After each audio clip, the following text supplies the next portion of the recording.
خوشبو دماغ کی قوت کو بڑھانے میں مفید ہے اور بینائی کی کمزوری بھی دور کرتی ہے۔ پٹھوں کی زیتون کے تیل سے مالش کرنے سے پٹھے مضبوط رہتے ہیں۔ ادرک کا ٹکڑا چباؤ، جسم کا درد جیسا بھی ہو اس میں آرام آ جاتا ہے۔ زیادہ غصہ کرنے سے دماغ کمزور ہوتا ہے۔ پیٹ میں بننے والی گیس کو مت روکو، جتنا ہو سکے جلدی خارج کر دو ورنہ دماغ پر بہت برا اثر پڑے گا۔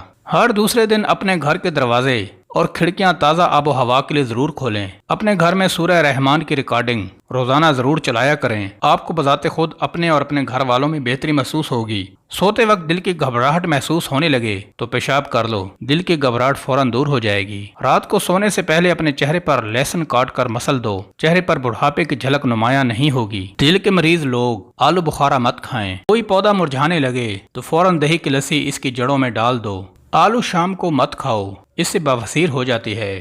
جب بھی دودھ کو ابالیں اس میں الائچی شامل کر دیں، اس سے دودھ خراب نہیں ہوگا۔